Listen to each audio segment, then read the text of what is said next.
ওম নমো ভগবতে রামকৃষ্ণায়। আজ এই অপরাহ্নে আমরা এখানে সমবেত হয়েছি রামকৃষ্ণ মিশন লোকশিক্ষা পরিষদ, রামকৃষ্ণ মিশন আশ্রম নরেন্দ্রপুরের একটি অন্যতম গুরুত্বপূর্ণ সংগঠন চলমান বাহিনী। সেই চলমান বাহিনীর দলনেতা দলনেত্রী প্রশিক্ষণ শিবির 2024। এই মহতী অনুষ্ঠানের সভাপতিত্ব করবেন শ্রীমৎ স্বামী সুখদেবানন্দজি মহারাজ, সম্পাদক রামকৃষ্ণ মিশন সারদাপীঠ, বেলুর, হাওড়া। এই অনুষ্ঠানে উপস্থিত আছেন আমাদের আশ্রম অধ্যক্ষ পূজনীয় শ্রীমৎ স্বামী শাস্ত্রজ্ঞানন্দজি মহারাজ এবং এই লোকশিক্ষা পরিষদের সাথে যিনি সর্বোপরি যুক্ত সদা সর্বদা সেই পূজনীয় শ্রীমৎ স্বামী সুরনাথানন্দজি মহারাজ। অনুষ্ঠানের প্রারম্ভে এই অনুষ্ঠানের শুভ সূচনা হবে আশ্রমের পূজনীয় সন্ন্যাসী ও ব্রহ্মচারী মহারাজদের দ্বারা বৈদিক সূত্র পাঠের মাধ্যমে। ওম শ্রী গুরুভ্যো নমঃ। হরি ওম। সহনাভবতু সহনৌ ভুনক্তু সহ বীর্যং করবাবহৈ তেজস্বিনাবধীতমস্তু মা বিদ্বিষাবহৈ। ওম শান্তি শান্তি শান্তি। হরি ওম। शन्नो मित्रः शन्वरुणः शन्नो भवत्वर्यमा शन्न इन्द्रो बृहस्पतिः शन्नो विष्णुरुक्रमः। नमो ब्रह्मणे नमस्ते वायु त्वमेव प्रत्यक्षं ब्रह्मासि त्वमेव प्रत्यक्षं ब्रह्म वदिष्यामि ऋतं वदिष्यामि सत्यं वदिष्यामि तन्मामवतु तद्भक्तारमवतु अवतु माम् अवतु भक्तारम्। ॐ शान्ति शान्ति शान्तिः। हरिः ॐ। भद्रं कर्णेभिः शृणुयाम देवाः भद्रं पश्येमाक्षभिर्यजत्राः स्थिरैरङ्गैस्तुष्टुवागुंसस्तनूभिः व्यशेम देवहितं यदायुः। स्वस्ति न इन्द्रो वृद्धश्रवाः स्वस्ति न पूषा विश्ववेदाः स्वस्ति नस्तार्क्ष्यो अरिष्टनेमिः स्वस्ति नो बृहस्पतिर्दधातु। ॐ शान्ति शान्ति शान्तिः। हरिः ॐ। तच्चयोरावृणेमहे गातुयज्ञाय गातुयज्ञपतये दैवी स्वस्तिरस्तु नः स्वस्तिर्मानुषेभ्यः ऊर्ध्वं जिगातु भेषजं शन्नो अस्तुद्धिपदे शं चतुष्पदे। ॐ शान्ति शान्ति शान्तिः। हरिः ॐ।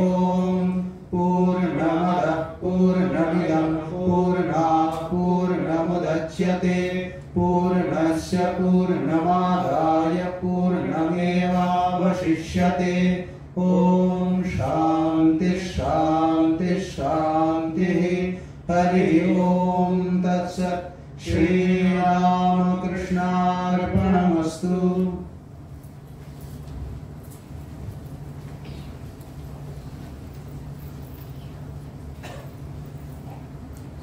পূজনীয় সন্ন্যাসী ব্রহ্মচারী মহারাজদের আমাদের প্রণতি জ্ঞাপন করি।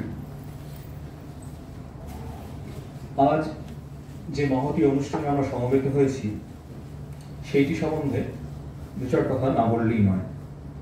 স্বামীজি বলতেন, মানুষ চায় মানুষ চায় আর সব হইয়া যাইবে। বীর্যবান সম্পূর্ণ অকপট তেজস্বী বিশ্বাসী যুবক আবশ্যক।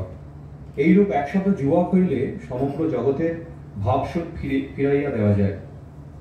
স্বামীজির এই যে আহ্বান, তারই পরিপ্রেক্ষিতে লোকশিক্ষা পরিষদের সাথে যুক্ত যে গ্রামীণ যুব সংগঠন, তার অন্তর্ভুক্ত 6 থেকে 14 বছর পর্যন্ত শিশু কিশোর ও যুবক যুবতীদের শারীরিক মানসিক ও বৌদ্ধিক নেতৃত্ব বিকাশের মাধ্যমে ভাবী দেশসেবক তৈরির লক্ষ্যে এই চলমান বাহিনী কাজ করে চলেছে প্রায় দীর্ঘ 6 দশকের অধিক কাল ধরে।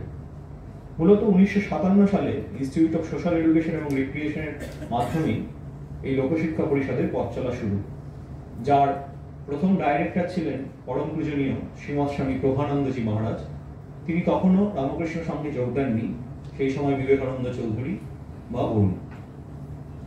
তারপর পূজনীয় প্রভানন্দজি মহারাজ এবং স্বামী লোকেশ্বরানন্দজি মহারাজের পরিচালনায় এই লোকশিক্ষা পরিষদ আস্তে আস্তে এবং তার সংগঠনগুলি একটি সাংগঠনিক পরিকল্পনার মাধ্যমে ধীরে ধীরে আজকের এই জায়গায় এসে পৌঁছেছে। এবং পরবর্তীকালে শ্রী শিবশঙ্কর চক্রবর্তী এবং আরো অনেক স্বামীজির কাজে নিজেদের জীবনকে সঁপে দেওয়া মানুষ, তারা তিল তিল করে এই সংগঠনকে গড়ে তুলেছেন। চলমান বাহিনী একটি প্রাণচঞ্চল গতিশীল কর্মসূচি।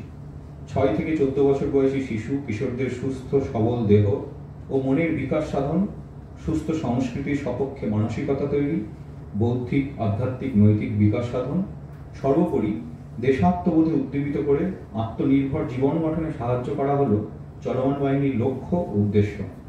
এই উদ্দেশ্য পূরণেই প্রতি বছর রাজ্যের বিভিন্ন স্থানে রামকৃষ্ণ মিশন লোকশিক্ষা পরিষদ এবং রামকৃষ্ণ মিশন লোকশিক্ষা পরিষদের সঙ্গে যুক্ত যুব সংগঠনগুলির সহায়তায় 16 থেকে 35 বছর বয়সী যুবক যুবতীদের নিয়ে কেন্দ্রীয়ভাবে এই 10 দিনের দলনেতা দলনেত্রী প্রশিক্ষণ শিবিরের আয়োজন করা হয়।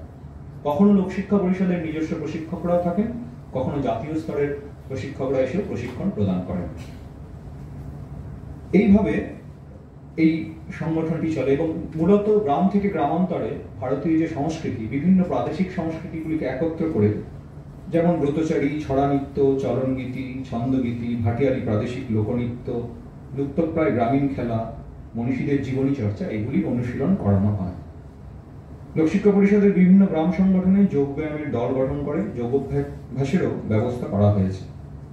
এছাড়া লাঠি খেলার প্রশিক্ষণ অনুশীলনের ব্যবস্থাও করা হয়েছে। মূলত প্রত্যেক বছর জানুয়ারি এবং মার্চ মাসের মধ্যে অনুশীলনরত শিশু কিশোরদের নিয়ে শিশু কিশোর সমাবেশ অনুষ্ঠিত করা হয়। এটি মূলত সংক্ষেপে এই চলমান বাহিনীর যে কর্ম, তার সংক্ষিপ্ত পরিচয় এবং উদ্দেশ্য। আজ আমরা এই নিয়ে আলোচনা শুনব আমাদের যে মহারাজরা আছেন। এখন এই অনুষ্ঠানে শুভ সূচনা হয়েছে বৈদিক মন্ত্রোচ্চারণের মাধ্যমে। এখন উদ্বোধনী সঙ্গীত পরিবেশন করবেন পূজনীয় স্বামী শিবাদিশানন্দজি মহারাজ, রামকৃষ্ণ মিশন আশ্রম, নরেন্দ্র।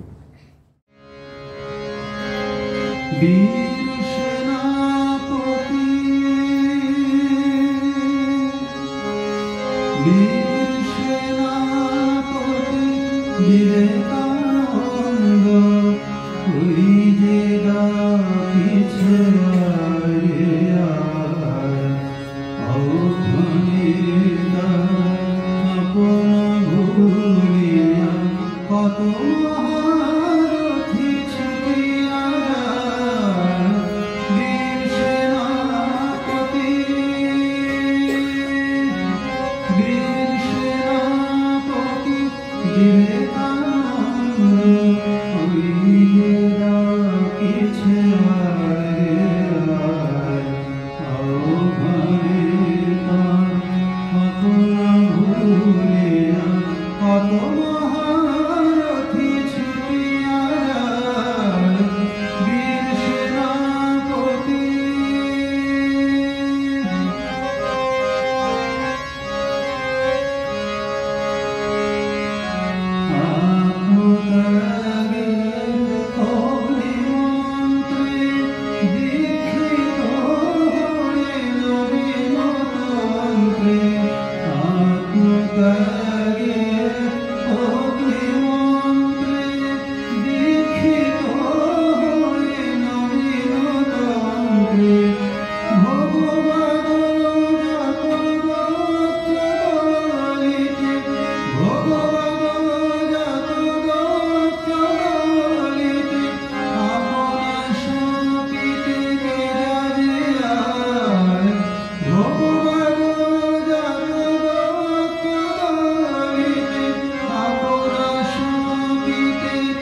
পূজনীয় শিবাধীশানন্দজি মহারাজকে আমাদের প্রণাম। তিনি যথার্থ অর্থেই এই অনুষ্ঠানের মূল সুরটি বেঁধে দিয়েছেন তার উদ্বোধনী সঙ্গীতের মাধ্যমে। এখন পূজনীয় মহারাজ শ্রীমৎ স্বামী শুকদেবানন্দজি মহারাজকে শ্রদ্ধার্ঘ্য অর্পণ করবেন শ্রীমৎ স্বামী সুরনাথানন্দজি মহারাজ।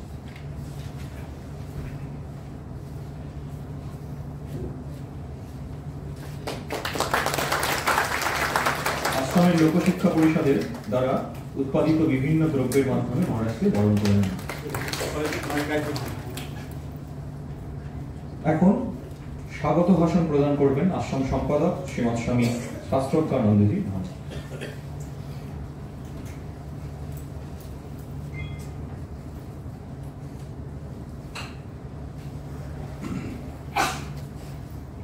ওম নমো ভগবতে রামকৃষ্ণায়। মঞ্চ উপরে উপস্থিত আছেন রামকৃষ্ণ মিশন সারদাপীঠের সম্পাদক পূজ্যপাদ শ্রীমৎ স্বামী শুকদেবানন্দজি মহারাজ। তাঁর চরণে আমার ভুলুণ্ঠিত সাষ্টাঙ্গ প্রণাম নিবেদন করি।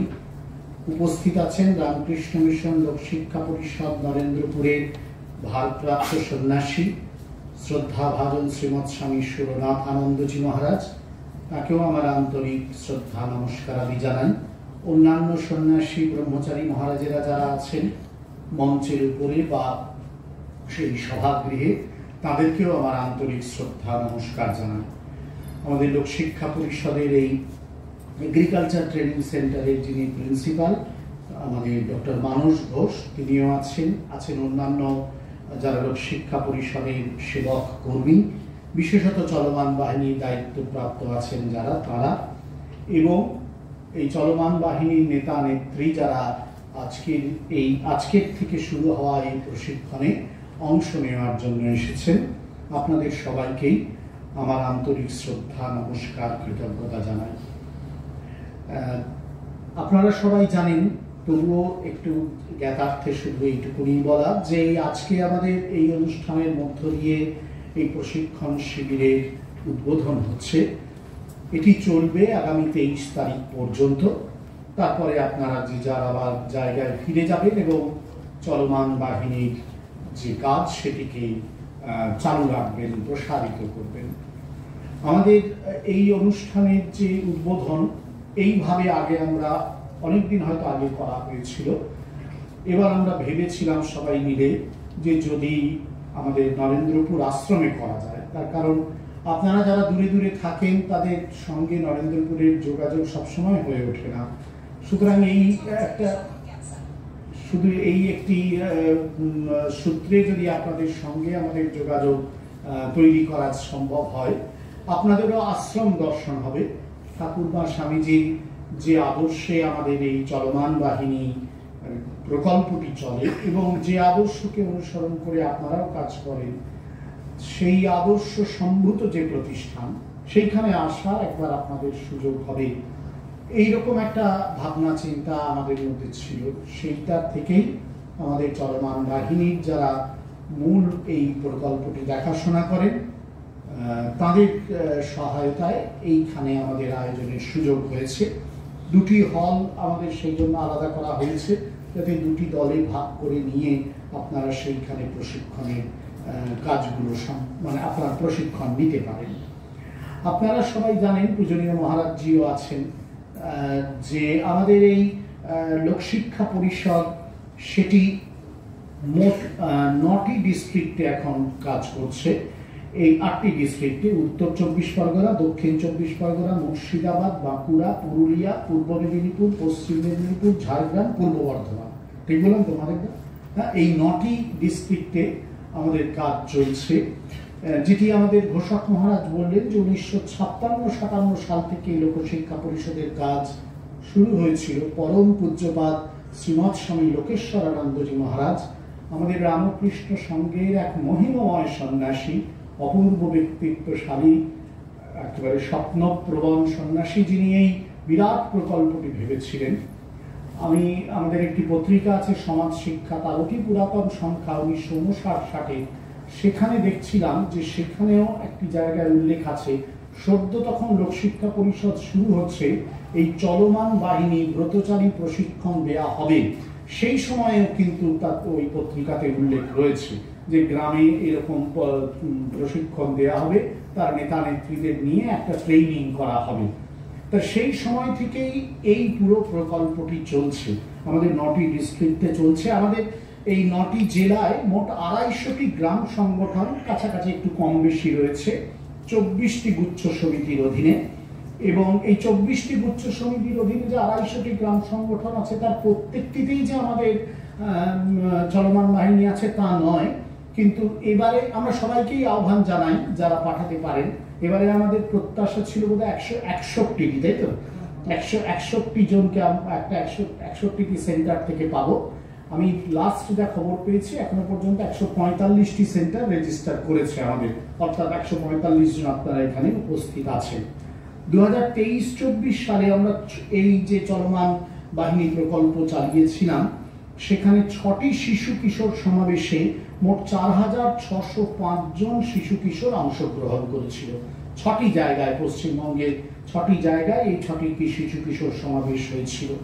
সাধারণভাবে আমাদের 5000 থেকে 6000 শিশু কিশোর এই প্রশিক্ষণটি পায়, তবে সমাবেশে সবাই আসতে পারে না, আমাদের জায়গার সংকুলনের জন্য, স্থানের অভাবের জন্য হয় বটে। আর কিছু কিছু ক্ষেত্রে সবাইকে আমরা নির্বাচনও করি না, সেই জন্যই সংখ্যাটা একটু কম থাকে।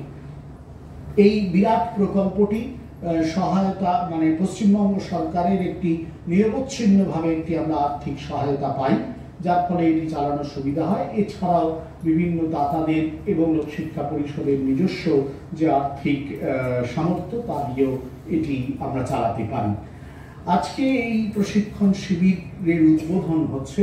আমাদের পরম সৌভাগ্য যে প্রশিক্ষণ শিবিরের উদ্বোধক হিসেবে আজকের এই উদ্বোধন অনুষ্ঠানের সভাপতি হিসেবে আমরা পেয়েছি রামকৃষ্ণ মিশন সারদা পীঠের সম্পাদক, রামকৃষ্ণ সংঘের প্রবীণ সন্ন্যাসী শ্রীমৎ স্বামী শুকদেবানন্দজি মহারাজকে।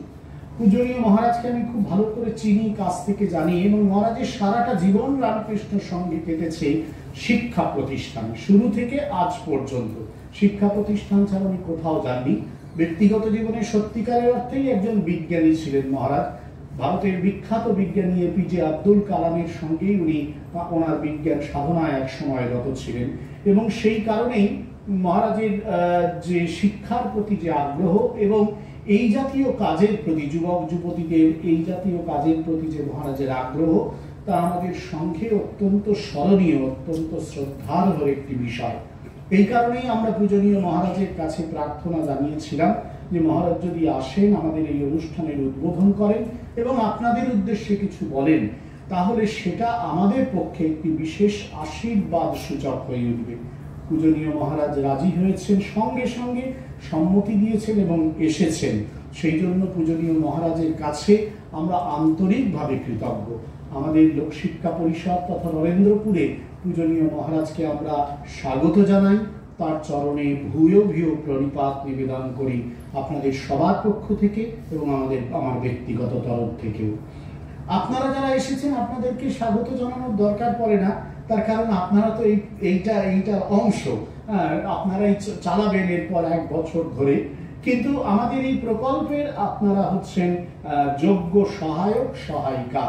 সেই সূত্রে আপনাদের সঙ্গে আমাদের সম্পর্কটা একেবারেই পরিবারের সম্পর্কের মতন। আমাদের এই রামকৃষ্ণ মিশন আশ্রম নরেন্দ্রপুরের যে বৃহৎ পরিবার 9টি জেলা জুড়ে ছড়িয়ে আছে, সেই পরিবারেরই আপনারা সদস্য। এই আশ্রম, এই মঠ মিশনের যে আদর্শ, তাকে আপনারা বোঝবার চেষ্টা করছেন এবং সেটিকেই আপনারা বহন করবার চেষ্টা করছেন, এ আমাদের বিশ্বাস। স্বামীজি বলেছিলেন সিদ্ধার্থ সর্দার, অর্থাৎ যে সর্দার হবে তাকে কিন্তু সবার আগে এগিয়ে যেতে হবে, তাকে এমন বৈশিষ্ট্য সম্পন্ন হতে হবে যাতে সে নিজের ভাগটি অন্যের সঙ্গে ভাগ করে নিতে পারে। এনএসএস আপনারা জানেন, আপনারা ন্যাশনাল সার্ভিস স্কিমের এই কথাটার সঙ্গে যুক্ত আছেন। এনএসএস এর সঙ্গে ওদের একটি ভারী সুন্দর স্লোগান আছে। স্লোগানটি এই, নট মি বাট ইউ, আমি নই তুমি, তোমার জন্যই সবটা। অর্থাৎ এই যে সেবা, এই সেবার সঙ্গে মিশে আছে অন্যের জন্য কিছু করা। এই যে চলমান বাহিনী, সেও কিন্তু আসলে একটা পবিত্র, শুদ্ধ, সাংস্কৃতিক এবং ভারতীয় আধ্যাত্মিক আদর্শকে সেবার মতন করেই অন্যের কাছে প্রশিক্ষণ রূপে তুলে ধরছে। আপনারা এখান থেকে ট্রেনিং পেয়ে যাচ্ছেন, আপনাদের সংগঠন আছে, সেখানে গিয়ে আপনারা তাদের নেতৃত্ব দেবেন। এই নেতৃত্ব দেওয়ার কাজে আপনাদের সাংগঠনিক ভূমিকাটি খুব গুরুত্বপূর্ণ হয়ে উঠবে। অনেক ক্ষেত্রেই দেখা যায় যারা সংগঠন পরিচালনা করেন তারা কোনো না কোনো ভাবে হয়তো কিছু সংকীর্ণতায় ভুগতে থাকেন, যার ফলে সংগঠন বড় হয় না, ভালো থাকে না। আগে হয়তো আপনাদের আগে কেউ একজন এই সংগঠন চালিয়েছেন, আজকে হয়তো আপনাদের কাছে এসে পড়ছে। এই যে যারা আগে চালিয়েছেন তারাও হয়তো অনেক ভালো কাজ করে গেছেন, সেটিকে স্বীকৃতি দিয়ে যদি আপনারা চালাতে পারেন, তাদের কাছ থেকেও সাহায্য নিয়ে কাজ করতে পারেন, তাহলে দেখবেন আপনাদের এই কাজটি, প্রশিক্ষণের কাজটি, এই চলমান বাহিনী সংগঠনের কাজটি অনেক সুচারুরূপে সম্পন্ন হবে। আমি বেশি কথা বলবো না, পূজনীয় মহারাজ আছেন, তিনিই আজকের মুখ্য বক্তা, সভাপতি, তিনি আপনাদের উদ্দেশ্যে বলবেন। আমার শুধু এইটুকুনি নিবেদন থাকবে যে প্রতি সংগঠনে আপনাদের এই যে প্রশিক্ষণটি যেন একটু নিয়মিতভাবে চলে। আমি কখনো কখনো যারা চলমান বাহিনীতে আছেন, এখানে আছেন, তারা জানেন আমি অনেক সময় অ্যাটেন্ডেন্সটা চেয়ে পাঠাই যে আমাকে একটু অ্যাটেন্ডেন্স রেজিস্টারটা পাঠান, আমি দেখতে চাই কোন দিনে কোথায় কটা হয়েছে, কোন মাসে কোন সংগঠনে কটা এরকম ক্লাস হয়েছে, সেটা দেখতে চাই। গতবার আমি নিজে একটি প্রশিক্ষণ শিবিরে গিয়েছিলাম এবং বিভিন্ন মহারাজরা গিয়েছিলেন। আমাদের 6টি শিবির হয়েছিল, শিশু কিশোর সমাবেশ প্রত্যেকটাতে, এবং আমাদের মহারাজরা গিয়েছিলেন এবং তারা এসে রিপোর্ট দিয়েছিলেন। নিশ্চয়ই খুব ভালো রিপোর্ট দিয়েছিলেন, আমিও যেটাই গিয়েছিলাম আমারও খুব ভালো লেগেছিল। কিন্তু একবার ভালো লেগে যাওয়াটাই তো বড় কথা নয়, এটাকে আরো বেশি ছড়িয়ে দিতে হবে। ছাত্রছাত্রী, শিশু কিশোরের সংখ্যা যেন বাড়ে, এটার দিকে আপনাদেরও অনুগ্রহ করে নজর দিতে হবে। জগতে সবটা তো অর্থ দিয়ে হয় না। স্বামীজি বলেছেন, কে কবে দেখেছে টাকায় মানুষ করে, মানুষই চিরকাল টাকা করে থাকে। জগতের যা কিছু উন্নতি সব মানুষের শক্তিতে হয়েছে, উৎসাহের শক্তিতে হয়েছে, বিশ্বাসের শক্তিতে হয়েছে। স্বামীজি মহারাজের এই উৎসাহের শক্তি, বিশ্বাসের শক্তি আপনাদের শিরে শতধারে ঝরে পড়ুন আজকের দিনে, এই আমাদের আন্তরিক প্রার্থনা। ধন্যবাদ, নমস্কার।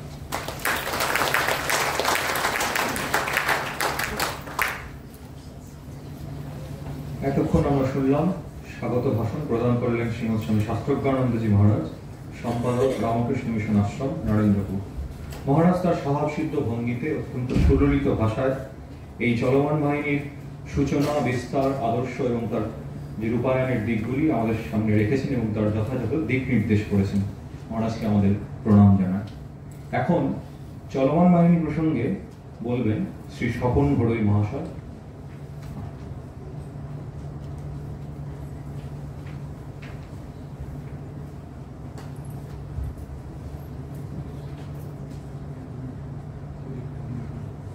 নমস্কার। প্রথমে ঠাকুরমা স্বামীজির চরণে প্রণাম জানাই। মঞ্চে আজকের এই শুভ উদ্বোধন অনুষ্ঠানে স্মরণীয় দিনের যিনি সভাপতি, উদ্বোধক, পরম পূজনীয় সুখদেবানন্দজি মহারাজ, সম্পাদক রামকৃষ্ণ মিশন সারদাপীঠ, বেলুর, হাওড়া। মঞ্চে আসীন আমাদের সকলের পরম পূজনীয় আশ্রম সম্পাদক পূজনীয় শ্রীমৎ স্বামী সাত্ত্বিকানন্দজি মহারাজ, সম্পাদক রামকৃষ্ণ মিশন আশ্রম, নরেন্দ্রপুর। মঞ্চে আসীন লোকশিক্ষা পরিষদের ভারপ্রাপ্ত সন্ন্যাসী পূজনীয় শ্রীমৎ স্বামী সুরনাথানন্দজি মহারাজ, সহ সকল সন্ন্যাসীদের আমার, ব্রহ্মচারীদের আমার প্রণাম নিবেদন করি এবং উপস্থিত দলনেতা দলনেত্রী যারা এসেছেন গ্রাম সংগঠন থেকে, তাদের আমরা অভিনন্দন জানাই। পূজনীয় সম্পাদক মহারাজ এবং ব্রহ্মচারী আমাদের সঞ্চালক মহারাজ চলমান বাহিনী ইতিবৃত্তান্ত সম্পর্কে বিস্তারিতভাবে বলে গেছে। শুধু একটাই বলা যে রামকৃষ্ণ মিশন লোকশিক্ষা পরিষদের গ্রাম সংগঠনের যে 3টি পালনীয় আবশ্যিক কর্মসূচি, মানব শিশু বিকাশ, পাঠচক্রাচার, বাপ্যচার যে কর্মসূচি এবং চলমান বাহিনী কর্মসূচি, মহারাজজি বলেছেন যে শুরুর পর থেকে ব্রতচারী দিয়ে শুরু হয়, গ্রামীণ খেলা দিয়ে এই কর্মসূচি শুরু হয়েছিল। পরবর্তী সময়ে ব্রতচারী স্রষ্টা গুরুসদয় দত্তের তার যে ভাবনা চিন্তাকে শেয়ার করে চলমান বাহিনীকে আরো জনমুখী প্রাণবন্ত করা হয়। 90 দশকের শেষের দিকে আমাদের মিহিরদা যখন ছিলেন, এটাকে আরো প্রাণবন্ত করার জন্য জাতীয় এবং আন্তর্জাতিক ভাবে কিছু খেলাধুলা এর মধ্যে অন্তর্ভুক্তি করানো হয়, যেমন খোখো, যোগব্যায়াম ইত্যাদি কর্মসূচিকে আরো প্রাণবন্ত করা হয়। এটা দেখা গিয়েছে, মহারাজজি বলে গেছেন আমাদের সম্পাদক মহারাজজি, যে এর মধ্যে যে শিশুদের অন্তর্ভুক্তি করা হয় গ্রামীণ সংগঠনে, যে দরিদ্র যারা যোগব্যায়ামে যেতে পারে না, যারা কোনো নাচ গানের যে পয়সা দিয়ে যে শিবিরগুলো আছে আমাদের গ্রামাঞ্চলে, তাদের জন্য গ্রামের এই সংগঠনে এই ব্রতচারী একটি অন্যতম সহায়ক কর্মসূচি। সেখানে আমরা দেখেছি যে যে শিশুগুলো আসে, সেটা যেমন মানসিক, দৈহিক, বৌদ্ধিক বিকাশ ঘটে, আরেকটি যেটি আমাদের গ্রাম সংগঠনের ভীষণ লাভ হয়, সেটা হচ্ছে আগামী দিনে যে কে লিডার হবে এই সংগঠনে, সেটা একটা প্রাপ্তি যোগ হয়। এখানে আছে কয়েকজন আছে, তারা গ্রাম সংগঠনের সম্পাদক এবং গুচ্ছ সমিতির সম্পাদক, আবার সারদময়ী সম্পাদক এসছেন। যে এই লিডারশিপ দেওয়ার একটা কর্মসূচি চলমান বাহিনীর বিকল্প আর হতে পারে না। এটা আগামী দিনে আরো বিস্তার লাভ করবে। গতবারে আমরা একটা এই কর্মসূচিতে বিভিন্ন সংযোজন বিয়োজন হচ্ছে। পূজনীয় সম্পাদক মহারাজজি গতবারে এই শিশু সমাবেশের একটা সংযোজন করেছেন, বিয়োজন করেছেন। আমি মহারাজ গিয়েছিলেন লোকজাগরণে, পূর্ব মেদিনীপুর যে শিশু সমাবেশ হয়েছিল। আগে আমাদের শিশু সমাবেশ চলতো এবং সন্ধ্যা হয়ে যেত, সন্ধ্যে 5টা 6টা। অনেক সিলেবাস আমাদের মধ্যে আছে। মহারাজ সেখান থেকে কয়েকটি বেছে আমাদের সুকেশ দা ছিলেন, যে সেখান থেকে কয়েকটি সংগঠনের সিলেবাস অনেকটা চলতে পারে, কিন্তু শিশু সমাবেশে শিশুদের জন্য শিশুরা ফিরে যাবে সেটা আমাদের দেখা দরকার। চলমান বাহিনী শিশু সমাবেশের পরে আমি কয়েকজন অভিভাবক এবং সংগঠনের কাছে জানতে চাইলাম যে মহারাজ এবারে একটু কাটফিট করলো, কি ব্যাপারটা কি তোমাদের? খুব ভালো হয়েছে, আমরা যথাসময়ে সন্ধ্যের আগে সব শিশুদের নিয়ে বাড়ি যাবো। আগে আমরা দেখেছি, আমি প্রায় 90 দশক থেকে এই চলমান বাহিনী কর্মসূচি ক্লাব সংগঠনে করতাম গুচ্ছ সমিতিতে। যখন একটা শিশুকে বাড়ি পৌঁছানো তো 12টা বেজে গেত, রাত্রি 1টা বেজে যেত। মহারাজরা এখান থেকে ফোন করতেন, বাড়ি পৌঁছেছে সবাই। তো সেটা এবারে চলমান বাহিনীতে লোকজাগরণ যে হয়েছিল, সেখানে দেখেছি খুবই সুন্দরভাবে বাড়ির সন্ধ্যের আগে 7টার মধ্যে সবাই বাড়ি পৌঁছে গেছে। তো এই যে চলমান বাহিনীর প্রাণবন্ত সহজ সংযোজন বিয়োজন প্রতিনিয়ত হবে। একটা বিষয় মহারাজ বলে গেছেন যে দলনেতা দলনেত্রীদের ভূমিকা আরো একটু সুদৃঢ় সংগঠনে হওয়া উচিত, যেটা আমরা করছি। আরো কিভাবে হবে সিলেবাসটা নিয়ে মহারাজের সঙ্গে আগামী দিনে উনি দিশা দেবেন, যে একটা প্রাতিষ্ঠানিক রূপ এই চলমান বাহিনীকে নিতে হবে। যে আমরা শুধু শিশু সমাবেশে কয়েকটা গান করে নাচ করে শুধু ওটাকে নয়, ধারাবাহিক একটা কোনোভাবে এটাকে, যেমন আমাদের ভিসিটিভি চলে, পাঠচক্র চলে, সেইভাবে এই চলমান বাহিনীকে আরো একটা প্রাতিষ্ঠানিক রূপ যাতে যায়, আমরা আমার তরফ থেকে মহারাজের কাছে নিবেদন থাকলো, আবেদন থাকলো। বিশেষ কিছু নয়, আমরা আজকে মহারাজদের কথা শুনবো, যিনি আজকে মুখ্য আমাদের কাছে আশীর্বাণী দেবেন। পূজনীয় মহারাজজি এসেছেন, আমরা সবাই মহারাজকে আমার তরফ থেকে প্রণাম, সকলকে আমার আন্তরিক শ্রদ্ধা অভিনন্দন জানাই। নমস্কার।